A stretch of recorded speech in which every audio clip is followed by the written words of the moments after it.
Well, I'll be damned. It exists. It exists, man.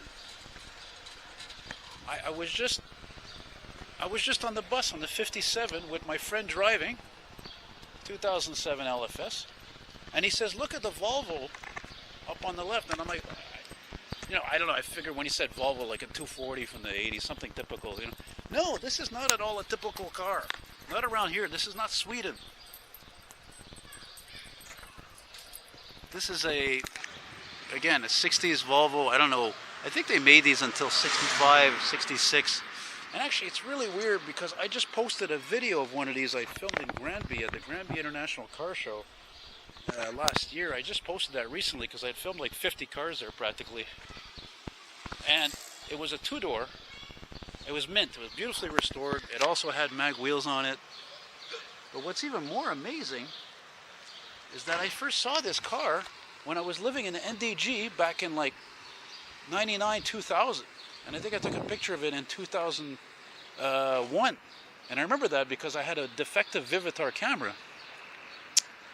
And this is a really nice surprise. It's still here, man.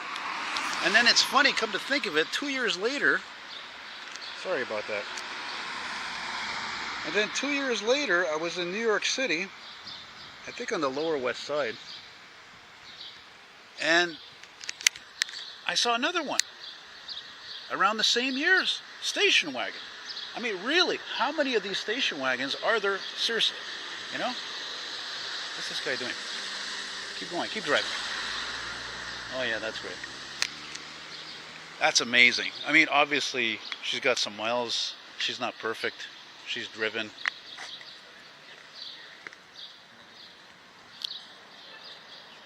Look at that big steering wheel, 50s design.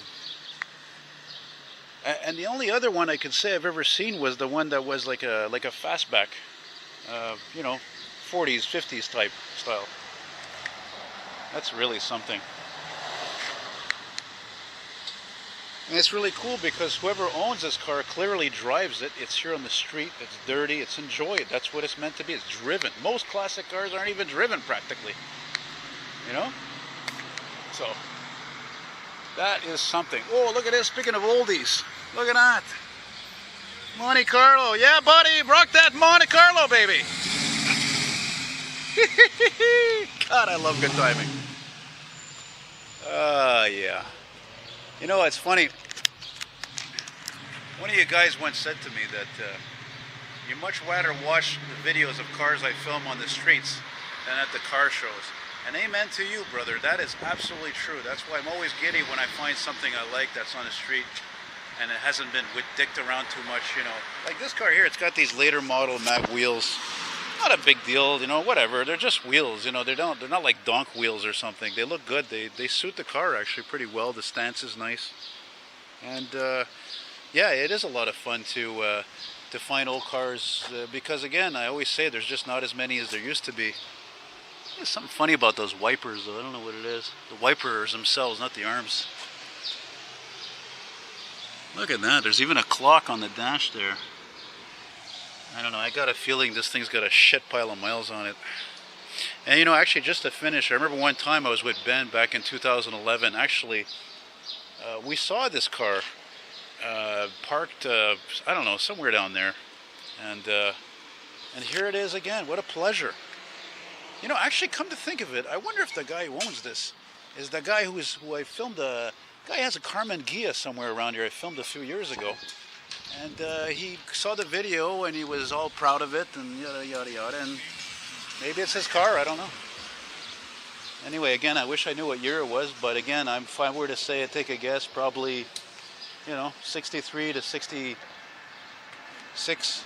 Look at this stupid shit. Stupid EVs. What a scam. Let me tell you something, by the way, let me use this opportunity to tell you guys who don't know anything about EVs. EVs are a frickin' business, that's all they are, okay? These companies, they don't give a shit about the environment, all right? Never mind EVs. There's a guy working his car, he hears me. You know what I'm talking about. Bullshit, man. That car will last forever. Those stupid EVs, the stupid batteries. What a fucking bullshit. Anyway, thanks for watching. Bye-bye.